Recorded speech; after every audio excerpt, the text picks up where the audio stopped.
വേനലവധിക്കാലമാണ്. നമ്മുടെ കുട്ടിക്കാലത്തെ പോലെ ഒന്നുമല്ല ഇപ്പോഴത്തെ ജനറേഷന്റെ വെക്കേഷൻ എന്ന് മാതാപിതാക്കളായി മാറിയിട്ടുള്ള എല്ലാവർക്കും ഇതിനകം ബോധ്യമായിട്ടുണ്ടാകും. അല്ലെങ്കിൽ വീട്ടിൽ അനിയന്മാരോ അനിയത്തിമാരോ ഉണ്ടെങ്കിലും ബോധ്യമായിട്ടുണ്ടാകും. അവധിക്കാല ക്ലാസ്, മൊബൈൽ, ഗെയിം, അങ്ങനെ തിരക്കിലായിരിക്കും കുട്ടികൾ. പക്ഷേ പഴമയുടെ നന്മയിലേക്ക്, ഒത്തുചേരലിലേക്ക് കുട്ടികളെ കൂട്ടിക്കൊണ്ടുപോകുന്ന ഒരിടമുണ്ട്. വെഞ്ഞാറമൂടുള്ള രംഗപ്രഭാത് നാടകവേദി.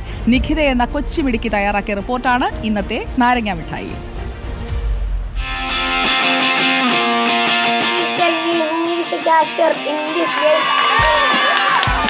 എണ്ണയണേ 1 2 3 4 5 6 7 8 9 10 11 12 13 14 40 50.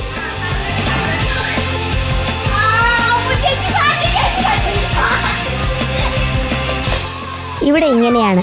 മാവിൻ ചുവട്ടിൽ നമ്മൾ ഒന്നിച്ചു കൂടും. പിന്നെ കളിയായി, തമാശയായി, പൊട്ടിച്ചിരികളായി.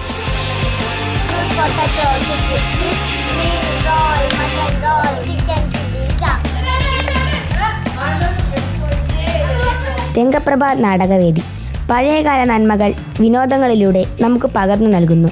നമ്മുടെ കഴിവുകൾ വളർത്തിയെടുക്കാൻ ഒരിടം കൂടിയാണിവിടം.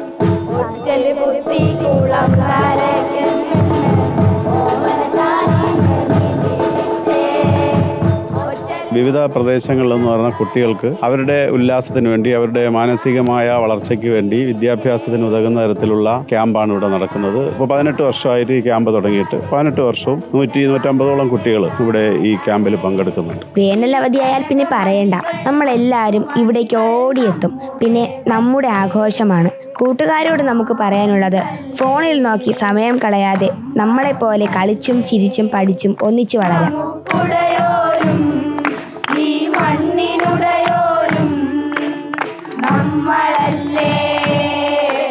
ട്യൂഷൻ ക്ലാസ്സും മറ്റ് സമ്മർ ക്ലാസ്സും അല്ല നമുക്ക് വേണ്ടത്. ഇതുപോലെ കളിക്കാനും ചിരിക്കാനുമുള്ള ഒരുപാട് സ്ഥലങ്ങൾ ഇനിയും നമുക്ക് വേണം. Nikita, in reporter, Thiruvananthapuram.